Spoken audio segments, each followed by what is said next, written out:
Book of Esper की last episode के and पे हमने देखा था कि ज़ू फैन की एंट्री हो जाती है और वो कंपटीशन में आते ही सबसे पहला फर्स्ट राउंड जीत लेता है। फर्स्ट राउंड में उन्हें एक फर्स्ट ग्रेड की पिल को बनाना होता है और जहाँ पर उनकी स्पीड को चेक किया जाता है कि कौन सबसे पहले फर्स्ट ग्रेड की पिल को बना सकता है। मेडिसन किंग अभी अपनी पिल को बनाने वाला होता है कि ज़ू फैन की बेल बज जाती है क्योंकि ज़ू फैन ने फर्स्ट ग्रेड की पिल को बना लिया होता है। ज़ू फैन चलता हुआ मास्टर मेडिसन किंग की तरफ आ रहा होता है, जबकि सिस्टर चू कहती है मैंने इस लड़की को यहाँ से जाने का कहा था। फिर ये लड़का यहाँ पर क्या कर रहा है? कहीं ये लड़का पागल तो नहीं हो गया? क्या ये मरना चाहता है? वापस क्यों आ गया है ये? लेकिन साथ ही सिस्टर चू काफी ज्यादा खुश भी होती है और कहती है इस लड़के को अच्छी तरह से पता है कि यहाँ पर इसकी जान को बहुत ज्यादा खतरा है, लेकिन फिर भी ये यहाँ पर मेरे लिए वापस आया ताकि जब मेरे साथ खड़ा हो सके। ये लड़का तो बहुत ज्यादा अच्छा है, इसके मॉरल्स भी काफी ज्यादा अच्छे हैं। जबकि साथ ही हांगपू को दिखाते हैं जो कि ज़ू फैन को वहाँ पर देखकर बहुत ज्यादा गुस्सा हो जाता है। उसी के साथ फिफ्थ एल्डर बैठे होते हैं, वो उसे कहते हैं अगर आप इसकी जान लेना चाहते हैं तो ये इतना भी आसान नहीं है। इन सारे लोगों के सामने आप इसको नहीं मार सकते, आपको बस थोड़ी देर के लिए इंतजार करना होगा। जैसे ये कंपटीशन खत्म होगा मैं आपके लिए इस लड़के को मार दूंगा। हांगपू उसकी बात सुनने के बाद शांत हो जाता है और सोचता है फिफ्थ एल्डर ने बिल्कुल ठीक कहा है, अगर मैं इसको मारता हूँ तो मेरी रेपुटेशन खराब हो जाएगी क्योंकि ये एक थर्ड क्लास का लड़का है। इस तरह के किसी लड़के को मारने से मेरी इज्जत में बहुत ज्यादा कमी आ सकती है, इसलिए फिफ्थ एल्डर को ये करने देता हूँ। जबकि कोई और मेरा काम करने के लिए मौजूद है तो फिर मुझे ये काम क्यों करना है? हांगपू फिफ्थ एल्डर को इशारा करते हुए कहता है ठीक है, कंपटीशन के बाद इस लड़के को मार देना। जबकि फिफ्थ एल्डर अपने किसी प्लान पर होते हैं और वो कहते हैं मेडिसन किंग काश तुम यहाँ पर होते और ये देखते। इस लड़के को मारने के बाद मैं हांगपू के कितना ज्यादा करीब हो जाऊंगा। ज़ू फैन अपनी पिल बनाने के बाद सीधा मेडिसन किंग के सामने आकर खड़ा हो जाता है, जबकि मेडिसन किंग अभी भी अपनी पिल को बना रहे होते हैं, लेकिन वो उसको देखकर काफी ज्यादा गुस्से में हो जाते हैं। जबकि ज़ू फैन भी जानबूझकर उनको गुस्सा दिला रहा होता है ताकि वो गुस्सा हो जाएं और उनका दिमाग ठंडा न रह सके और उनकी पिल रिफाइन होने से पहले डिस्ट्रॉय हो जाए। मास्टर किंग उसे देखकर काफी ज्यादा गुस्से में होते हैं, लेकिन इसके बावजूद वो अपनी पिल को बना लेते हैं और साथ ही उसकी बेल भी बच जाती है। जज ऐलान करती है कि मास्टर जैन सोंग ने दूसरे नंबर पर पिल को रिफाइन कर लिया है। अपनी पिल बना लेने के फौरन बाद मास्टर मेडिसन किंग चिल्लाते हुए उसे कहते हैं लड़के तुम मुझे घूर घूर कर क्यों देख रहे हो? क्या तुम मरना चाहते हो? ज़ू फैन उसके कॉलड्रन के ऊपर अपना पाँव रखते हुए कहता है तुम्हें क्या लगता है कि मैं क्या कर रहा हूँ? कहीं तुम्हारा दिमाग तो नहीं खराब हो गया? क्या तुम्हें दिखाई नहीं दे रहा कि मैं क्या कर रहा हूँ? मैं अपने कॉलड्रन के ऊपर पाँव रखकर खड़ा हूँ। ज़ू फैन जैसे ही मेडिसन किंग के साथ इस टोन में बात करता है वहाँ पर हाल में जितने भी लोग होते हैं वो सारे लोग ये देखकर बहुत ज्यादा हैरान हो जाते हैं और कहते हैं कहीं ये लड़का वाकई में पागल तो नहीं है? ये मेडिसन किंग के सामने इस तरह बात कैसे कर सकता है? हालांकि 7 बड़ी फैमिलीज वाले भी मेडिसन किंग से डरते हैं। जबकि मास्टर लियू भी ये देखकर बहुत ज्यादा हैरान हो जाते हैं और कहते हैं आखिर ये लड़का आया कहाँ से है? ये लड़का तो बहुत ज्यादा एरोगेंट है, इसको तो बात करने की तमीज नहीं। लेकिन खैर मेडिसन किंग के साथ ऐसी बात करनी चाहिए। मेडिसन किंग वैसे तो बहुत ज्यादा गुस्से में होते हैं, वो अपने आप में सोच रहे होते हैं अगर मैं इस लड़के के साथ यहीं पर फाइट करता हूँ तो मैं इस कंपटीशन से डिस्क्वालीफाई हो जाऊंगा। मुझे इस कंपटीशन को जीतकर बुद्धि रूट्स को हासिल करना है। वो ज़ू फैन से कहते हैं लड़के तुम यहाँ पर मेरे पास क्या करने के लिए आए हो? मुझे पता है कि तुम यहाँ पर मुझसे फाइट करना चाहते हो या फिर तुम मुझे गुस्सा दिलाना चाहते हो। वापस अपनी जगह पर क्यों नहीं चले जाते? अगर तुमने मुझे यहाँ पर आने की कोई रीजन नहीं दी तो मैं तुम्हारे साथ बहुत ही बुरा बर्ताव करूंगा। ज़ू फैन आगे बढ़ता है और मास्टर के सामने खड़ा होकर उसे आंखें दिखाते हुए कहता है मैं तुम्हें किस बात की एक्सप्लेनेशन दूं?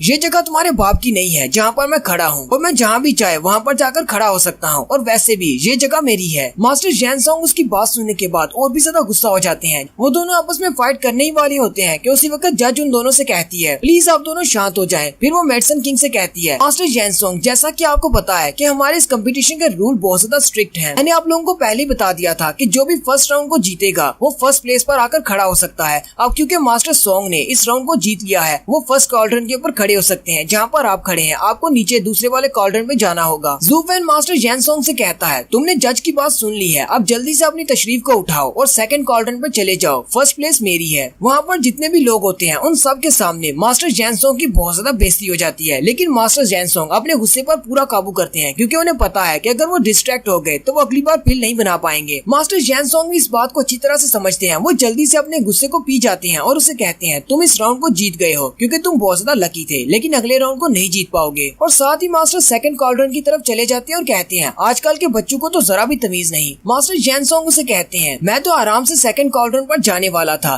तुमने मेरे क्वाड्रेंट के ऊपर पाँव क्यों रखा? ज़ू फैन उसे कहता है तुम्हारा क्वाड्रेंट कहाँ से आ गया? जब मैं जीत चुका हूँ तो फर्स्ट क्वाड्रेंट मेरा है और सेकंड राउंड में भी मैं ही जीतूंगा, तो फिर ये क्वाड्रेंट तुम्हारा नहीं हो सकता। इसलिए अब चुपचाप अपना मुंह बंद करो और जाकर सेकंड क्वाड्रेंट के ऊपर खड़े हो जाओ। मास्टर जैन सोंग को सारी समझ आ रही होती है। वो कहते हैं ये लड़का वाकई में बहुत ज्यादा बदतमीज है और इसके अंदर काफी ज्यादा हिम्मत है। अगर मैं इसके साथ इसी तरह बातों की फाइट करता रहा तो ये लड़का मुझे बहुत ज्यादा गुस्सा दिला देगा, जिसकी वजह से मैं डिस्ट्रैक्ट हो जाऊंगा। अभी के लिए मैं इसे छोड़ देता हूँ। एक बार बुद्धि रूट्स मेरे हाथ में आ जाएं, उसके बाद इस लड़के को मैं अपने हाथों से मारूंगा। अरीना के बाहर जो लोग कंपटीशन को देखने वाले होते हैं उनमें दो लड़कियां बैठी होती हैं। वो आपस में एक दूसरे से कहती हैं, मास्टर जेनसोंग को क्या हो गया है? वो टिनजू एम्पायर के नंबर 1 एल्केमिस्ट है। फिर वो एक छोटे से लड़के के साथ बहस क्यों कर रहे हैं, वो भी सिर्फ फर्स्ट स्पॉट के लिए। उन्हीं दोनों लड़कियों के पीछे एक और लड़का बैठा होता है, एक चश्मे वाला नया कैरेक्टर। वो उनसे कहता है ऐसी बात नहीं है, वो दोनों आपस में बहस कर रहे हैं सिर्फ इसलिए ताकि वो एक दूसरे को गुस्सा दिला सके, क्योंकि जब आपको गुस्सा आता है तब आप लोग अपने किसी भी काम पर फोकस नहीं कर पाते और एक बार अगर इन्हें गुस्सा आ गया तो वो अपनी रिफाइनमेंट को पूरा नहीं कर पाएंगे और वो सेकंड राउंड को हार जाएंगे। इसलिए वो दोनों एक दूसरे को गुस्सा दिलाने की कोशिश कर रहे हैं, क्योंकि आप चाहे कितने ही बड़े मास्टर क्यों ना हो, अगर आपका मन शांत नहीं है तो फिर आप एक पिल को रिफाइन नहीं कर सकते। यंग मास्टर सोंग ने मास्टर को गुस्सा दिलाने की कोशिश की, लेकिन मास्टर को बहुत ही जल्दी इस बात का एहसास हो गया कि ये उसे गुस्सा दिलाने की कोशिश कर रहा है ताकि उनके मन को विचलित किया जा सके। लेकिन मास्टर जेनसोंग तो वाकई में एक मास्टर कहलाने के लायक है। वो तो मास्टर मेडिसिन किंग है। उन्हें जल्दी से इस बात की समझ आ गई और उसी वक्त एक और पीले बालों वाला लड़का या लड़की उसके पास आता है और उसे कहता है तो तुम यहाँ पर हो, मैं तुम्हें कब से ढूंढ रहा हूँ, और वो उसे खींचता हुआ वहाँ से ले जाता है। जबकि वो चश्मे वाला लड़का उसे कहता है अरे यार रुको, मुझे कंपटीशन तो देखने दो, यहाँ पर बहुत ज्यादा मजा आ रहा है। नेक्स्ट सीन फिर से अरीना के सेंटर का होता है। जज यानी कि जाओजा उन सब से कहती है हमारे 100 लोगों ने पिल को कंप्लीट कर लिया है, जबकि बाकी के जितने भी लोग हैं जो कि इन पास होने वाले 100 के अलावा है उन सबको एलिमिनेट कर दिया जाएगा। उसी वक्त मेडिसिन किंग अरीना के सेंटर में आ जाते हैं और जाओजा से कहते हैं जरा रुको, मुझे एक शिकायत करनी है। मुझे लगता है कि तुम्हारी उस स्टूडेंट ने जो कि उस लड़के सोंग के पास थी उसने गलत जजमेंट दी है। मास्टर जेनसोंग उसे कहते हैं मुझे इस बात पर बिल्कुल भी यकीन नहीं है कि इस पूरे एम्पायर में कोई ऐसा दूसरा अल्केमिस्ट है जो कि मुझसे भी ज्यादा तेज है। मुझे लगता है कि इस लड़के ने चीटिंग की है। मेडिसिन किंग के सिर्फ इतनी बात करने की देर थी कि वहाँ पर जितनी भी जनता होती है वो सारे भी बातें करना शुरू कर देते हैं और कहते हैं हाँ मेडिसिन किंग से फास्ट तो कोई हो ही नहीं सकता, फिर इस लड़के ने वाकई में चीटिंग की होगी। रीना के बाहर बैठी हुई जनता भी चिल्ला चिल्ला कर कह रही होती है हाँ इस लड़के ने चीटिंग की है, ये बच्चा तो अभी अंडे से बाहर नहीं निकला, फिर ये अल्केमी कैसे जान सकता है, इतना ज्यादा फास्ट कैसे हो सकता है कि इसने मेडिसिन किंग को हरा दिया, इसने पिल पहले से अपने पास रखी होगी। और वो सारे लोग चिल्ला चिल्ला कर कह रहे होते हैं इसकी पिल को टेस्ट करो, इसने कौन सी पिल बनाई है, फिर पता चलेगा कि इसने उस पिल को कैसे बनाया है। जबकि सारी ही जनता एक ही लफ्ज बोल रही होती है कि इसकी पिल को टेस्ट करो। जज जू फैन से कहती है मास्टर सोंग में आपकी पिल को चेक करना होगा क्योंकि सारे लोग इस फैसले से सेटिस्फाई नहीं है। जाओजा मास्टर सोंग से कहती है यानी जू फैन से कहती है इन सब लोगों को दिखाने के लिए क्या तुम इन सब लोगों के सामने खड़े होकर इनके लिए एक पिल बना सकते हो?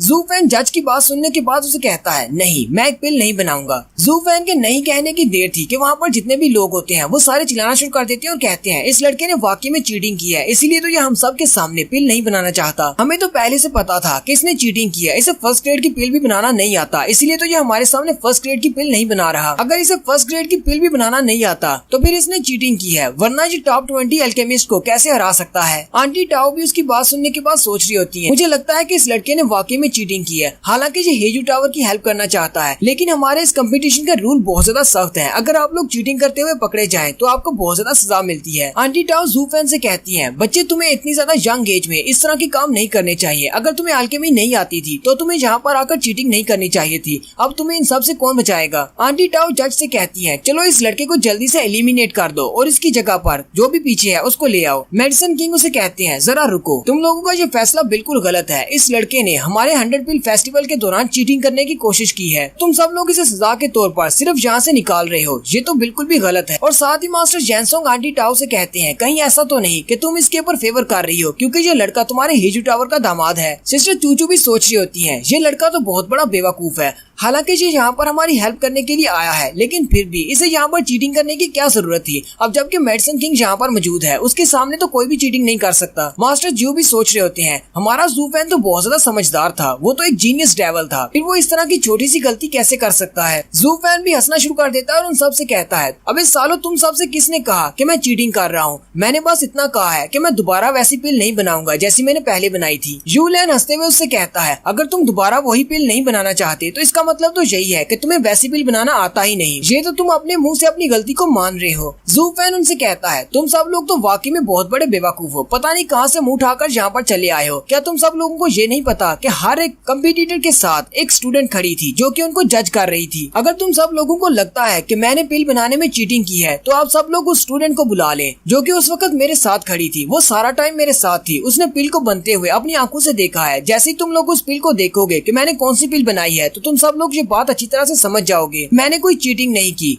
ज़ू फैन उस लड़की से कहता है, मेरी प्यारी सी जज, जल्दी से यहाँ पर आ जाओ और इन सब को बताओ कि मैंने कौन सी पिल बनाई है। वो लड़की बहुत ज्यादा घबराई हुई वहाँ पर खड़ी होती है। ज़ाओ झाओ उसे कहती है, तुम्हें इससे डरने की जरूरत नहीं है, तुम्हें जो कुछ भी देखा है वो यहाँ पर बता दो। अगर इसने तुम्हें डराया धमकाया है तो भी तुम्हें डरने की जरूरत नहीं, यहाँ पर मेडिसिन किंग भी मौजूद है, तुम्हें कोई भी नुकसान नहीं पहुँचाएगा। आंटी टाओ भी उसे कहती है, इतने डरने वाली कौन सी बात है, चलो जल्दी से बताओ इसने कौन सी पिल बनाई है। ऐसी कौन सी पिल है जिसको बनाना इतना ज्यादा आसान है कि इसने इतनी स्पीड के साथ उस पिल को बना लिया। लड़की डरते डरते अपने मुंह से कुछ कहती है कि इसने जो पिल बनाई है। यूलैन बीच में उसे टोक देता और कहता है, अपनी बकवास बंद करो और जल्दी से बताओ कि इसने कौन सी पिल बनाई है। वो लड़की बेचारी और भी ज्यादा डर जाती है और यहीं पर हमारी एपिसोड 90 का एंड होता है। अगली एपिसोड में देखेंगे कि ज़ू फैन ने कौन सी पिल बनाई है जिसे बनाना इतना ज्यादा आसान है कि उसने मेडिसिन किंग को भी स्पीड में पीछे छोड़ दिया है।